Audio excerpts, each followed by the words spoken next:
नमस्कार, आप सुन रहे हैं भारत तथा विश्व की लोक कथाएं मीता गुप्ता के द्वारा। प्यारे साथियों, आज की कहानी चिल्ड्रंस बुक ट्रस्ट के द्वारा प्रकाशित पुस्तक भारत की लोक कथा निधि से ली गई है, जिसके लेखक हैं शंकर। तो आइए मीता गुप्ता के वाचन में कहानी सुनते हैं, जिसका नाम है अरुण, वरुण और किरणमाला। एक समय की बात है, एक बहादुर नवयुवक राजा बहुत बड़े साम्राज्य पर राज करता था। वह अपनी प्रजा को बहुत प्यार करता था और बड़ी अच्छी तरह से उनकी देखभाल करता था। कई बार तो वह अपनी प्रजा का हालचाल जानने के लिए वेश बदलकर राज्य में घूमता भी था। एक दिन जब वह एक घर के पास से गुजर रहा था, तो उसने कुछ लड़कियों को आपस में बातचीत करते सुना। वे लड़कियां 3 बहनें थीं। सबसे पहले बड़ी बहन बोली, मेरी अभिलाषा है कि मेरा विवाह राजा के रसोइये से हो, ताकि मैं रोज बढ़िया बढ़िया खाना खा सकूं। दूसरी बहन बोली, मेरी इच्छा है कि मेरा विवाह राजा के गृहपाल से हो, ताकि मैं सुंदर सुंदर कपड़े पहन सकूंगी और सुंदर घर में रह सकूंगी। तीसरी बहन कुछ ना बोली।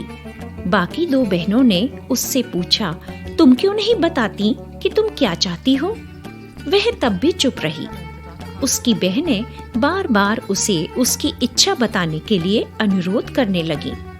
वह अंत में बोली, यदि मैं अपनी इच्छा पूरी कर सकूं, तो मैं राजा से विवाह करूंगी। तब मैं रानी बन जाऊंगी और देश के शासन प्रबंध में राजा की सहायता कर सकूंगी। राजा ने यह सब सुना और लौटकर महल में आ गया। दूसरे ही दिन राजा, रसोइया और गृहपाल तीनों दूल्हों की सज्जा में उन लड़कियों के घर जा पहुंचे। तीनों लड़कियों का विवाह उनकी इच्छा अनुसार हो गया। वे अपने अपने पति के घर गईं और प्रसन्नता से रहने लगी। ज्यों-ज्यों समय गुजरने लगा, दोनों बड़ी बहनें छोटी बहन से, जो रानी थी, जलने लगी। उन्हें लगता था कि वह उनसे हर बात में अधिक संपन्न है। कुछ समय बाद रानी के लड़का पैदा हुआ। उसकी दोनों बहनें बच्चे के जन्म के समय अपनी बहन के पास सहायता के लिए आई हुई थीं। रानी बच्चे को न देख सके, इससे पहले ही दोनों बहनें बच्चे को ले गईं और उसके स्थान पर बिल्ली का एक बच्चा रख दिया। रानी के बच्चे को उन्होंने मिट्टी के एक बर्तन में बंद करके नदी में बहा दिया। राजा यह जानकर बड़ा परेशान हुआ कि उसकी पत्नी ने बिल्ली के बच्चे को जन्म दिया है। बेचारी रानी भी कई दिनों तक रोती रही। 2 वर्ष गुजर गए। रानी के एक और पुत्र उत्पन्न हुआ, लेकिन उसकी बहनों ने फिर उसे धोखा दिया। रानी बच्चे को न देख सके, इससे पहले ही उन्होंने बच्चे को हटाकर उसके स्थान पर पक्षियों का जोड़ा रख दिया। उन्होंने पहले की तरह ही इस बच्चे को भी मिट्टी के बर्तन में बंद करके नदी में बहा दिया। राजा और रानी अपने दुर्भाग्य पर बहुत दुखी थे। 2 वर्ष के बाद रानी के एक और बच्चा पैदा हुआ। इस बार यह एक सुंदर लड़की थी, लेकिन दोनों बड़ी बहनों ने फिर पहले की तरह ही धोखा किया। बच्ची को हटाकर उसके स्थान पर एक गुड़िया रख दी और बच्ची को मिट्टी के बर्तन में बंद करके नदी में बहा दिया। जब राजा ने यह सुना कि तीसरी बार भी रानी ने एक विचित्र वस्तु को जन्म दिया है, तो उसे बड़ा धक्का लगा। वह सोचने लगा कि रानी स्त्री है या जादूगरनी।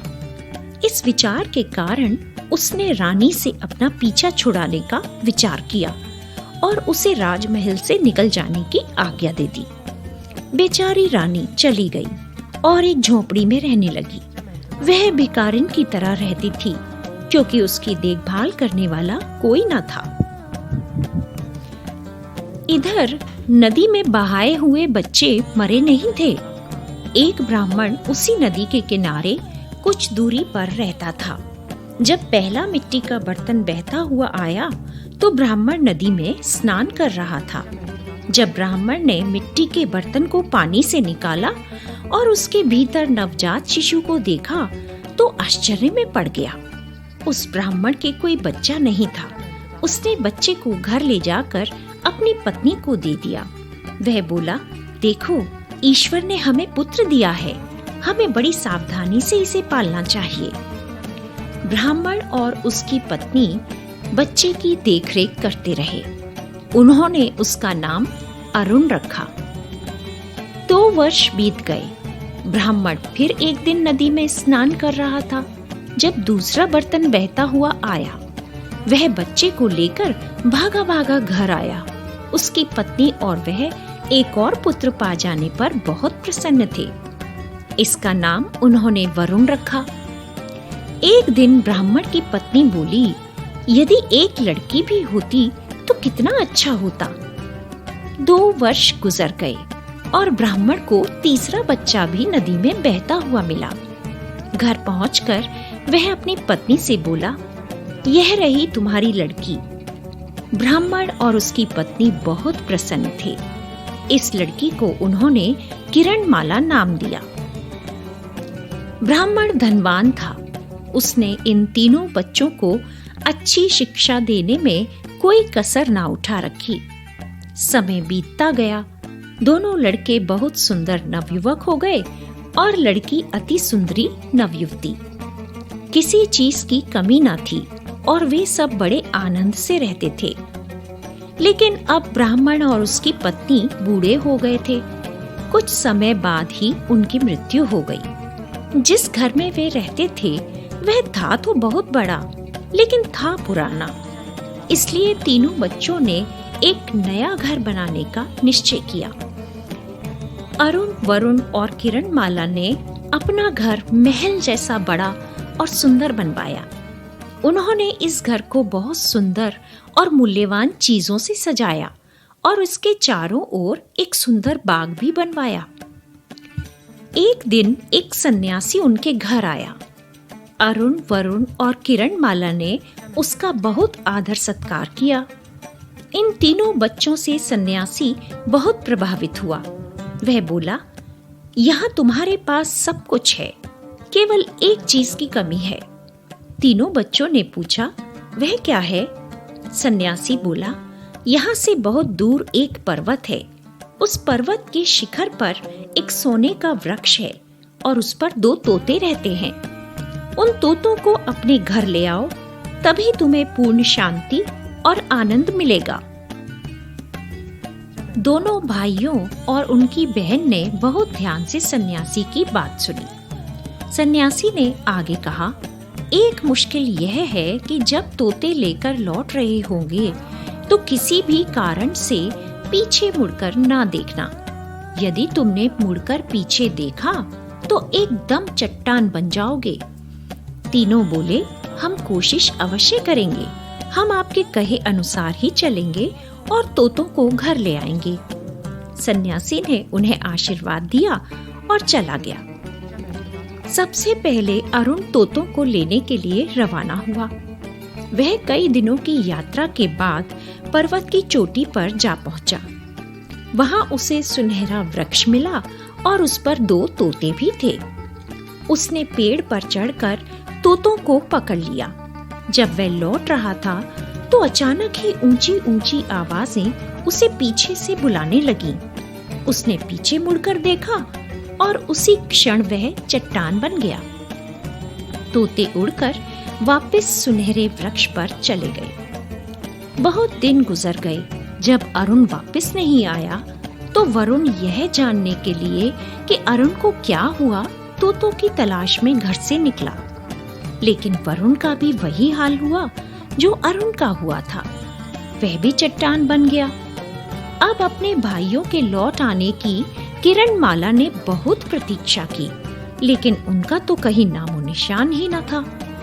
अंत में उसने स्वयं जाने का निश्चय किया। उसने पुरुष का वेश धारण किया और निकल पड़ी। बहुत दिनों के बाद वह पर्वत पर जा पहुंची। उसने पेड़ को खोज लिया और तोतों को भी पकड़ लिया। अब वह पर्वत से नीचे उतरने लगी। सहसा उसने एक ऊंची आवाज सुनी, किरणमाला, किरणमाला। लेकिन किरणमाला ने पीछे मुड़कर नहीं देखा। उसे सन्यासी की चेतावनी याद थी, इसलिए वह जल्दी जल्दी चलती गई। अब बहुत सी आवाजें उसके पीछे चिल्लाने लगी, किरणमाला, किरणमाला, वापस आओ किरणमाला। लेकिन उसके पीछे क्या हो रहा है, इस ओर उसने जरा भी ध्यान नहीं दिया। उसने पीछे मुड़कर देखा ही नहीं। उसने तोतों को और भी कसकर पकड़ लिया और अपने रास्ते चलती गई। किरणमाला जब पर्वत के नीचे पहुंची तो उसी सन्यासी को प्रतीक्षा करते हुए पाया। सन्यासी बोला, तुम दुनिया की सबसे बहादुर लड़की हो। तुमने वह कर दिखाया जो हजारों नवयुवक भी करने में असमर्थ हुए थे। सन्यासी ने तब उन चट्टानों की ओर संकेत किया जो किरणमाला के पीछे बिखरी पड़ी थीं। सन्यासी बोला, यह पवित्र जल का घड़ा लो और चट्टानों पर पानी छिड़क दो। किरणमाला ने ऐसा ही किया। जैसे ही उसने पानी छिड़का, चट्टानें लुप्त होती गईं और उनके स्थान पर सैकड़ों नवयुवक उठ खड़े हुए। उन्होंने झुककर किरणमाला का अभिवादन किया। फिर से जीवन पाने के लिए उन सब ने उसका बहुत आभार माना। इन नवयुवकों में उसके भाई अरुण और वरुण भी थे। अरुण, वरुण और किरणमाला ने सन्यासी से आज्ञा ली और घर आ गए। उन्होंने तोतों को सुनहरे पिंजरे में रख दिया और उनकी देखरेख बहुत अच्छी तरह से करने लगे। तोते उन्हें बहुत से मामलों में सलाह भी देते थे। एक दिन तोतों ने उन्हें सलाह दी कि जो बूढ़ी स्त्री झोपड़ी में रहती है उसे वे घर ले आएं। तोतों ने उस बूढ़ी स्त्री का अता पता भी बता दिया। वे तीनों उस स्त्री को घर ले आए। तब तोते बोले, इससे अपनी माँ जैसा व्यवहार करो और इसकी देखभाल करो। उन तीनों ने तोतों की सलाह को मान लिया। वह स्त्री उनके साथ इस तरह रहने लगी जैसे उनकी माँ हो। एक दिन तोतों ने अरुण, वरुण और किरणमाला से कहा कि वे राजा को अपने घर आने का निमंत्रण दें। तोतों ने उन्हें यह भी समझाया कि किस तरह खाना बनवाएं और कैसे परोसें। तब उन्होंने दावत का एक शानदार आयोजन किया। राजा और कई प्रमुख लोगों को निमंत्रित किया गया।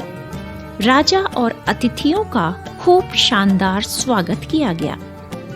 फिर खाने का समय आया। किरणमाला ने सबको खाने वाले कमरे में बुलाया। तोते अपने पिंजरे में बैठे सब कुछ देख रहे थे। किरणमाला ने राजा को एक विशेष मेज पर बिठाया। खाना परोसा गया और राजा का खाना सोने की तश्तरियों में परोसा गया। अब राजा ने एक के बाद एक व्यंजन चखे तो उसे बड़ा आश्चर्य हुआ कि सब चीजें पत्थरों से बनाई गई थीं। उनमें से वह कुछ भी नहीं खा सका। राजा क्रोधित हो उठा और बोला, तुमने पत्थरों से बना खाना परोसकर राजा का अपमान करने की हिम्मत कैसे की? वह गुस्से में चिल्लाया। इससे पहले कि दूसरा कोई उत्तर देता, एक तोता बोल उठा, महाराज, पहले हमारे प्रश्नों का उत्तर दीजिए, फिर हम आपके प्रश्नों का उत्तर देंगे। राजा ने अचरज से तोते की ओर देखा और पूछा, क्या प्रश्न है तुम्हारा? तो दूसरे तोते ने पूछा, क्या कोई स्त्री जो हाड़ मांस की बनी है वो बिल्ली, पक्षी या गुड़िया को जन्म दे सकती है? यह सुनकर राजा के दिमाग में जैसे बिजली कौंधी कि बहुत वर्ष पहले उसे यही बताया गया था कि उसकी रानी ने पहले बिल्ली के बच्चे को, फिर पक्षी को और गुड़िया को जन्म दिया है। अब सहसा उसने अनुभव किया कि तोते का कहना ठीक है। ऐसा कैसे हो सकता है? राजा ने उत्तर दिया, नहीं, लेकिन मेहरबानी करके मुझे सच सच बताओ, वर्षों पहले क्या हुआ था? तब तोतों ने उसे उस समय का सारा हाल बताया जब उसके बच्चे पैदा हुए थे। तोतों ने कहा, तुम्हारे बच्चे अब यहाँ हैं, अरुण, वरुण और किरणमाला। राजा की प्रसन्नता का पार न रहा। उसने अपने पुत्रों और पुत्री को गले से लगाया। अब वह अपनी खोई हुई रानी के लिए विलाप करने लगा और बोला, अब मेरी पत्नी न जाने कहाँ होगी, जिसे मैंने मूर्खतावश निकाल दिया था। उसने तोतों से पूछा। तोतों ने उत्तर दिया, वह यहीं अपने बच्चों के पास ही है। यह सुनकर कि रानी वहाँ है, राजा अरुण, वरुण और किरणमाला आश्चर्यचकित रह गए। अब बच्चे भागकर भीतर गए और उस स्त्री को बाहर ले आए, जिसे तोतों की सलाह पर वे घर ले आए थे। और वे खुशी से बोले, तो तुम वास्तव में हमारी माँ हो। रानी ने बच्चों को गले से लगाया। उसकी आंखों में खुशी के आंसू आ गए। राजा रानी और बच्चों को राजमहल में ले गया। दोनों तोते भी उनके साथ गए और फिर वे कई वर्षों तक हंसी खुशी से जीवित रहे। इस कहानी से यह संदेश मिलता है कि समय का चक्र किस तरह अपनों को अपनों से बिछड़वा देता है और वही समय चक्र अपनों को मिलवा भी देता है। अभी आप सुन रहे थे कहानी अरुण, वरुण और किरणमाला, जो भारत की लोक कथा निधि पुस्तक से ली गई थी। मुझे आशा है कि इस कहानी को सुनकर आपको भी अपने बचपन की यादें जरूर याद आई होंगी।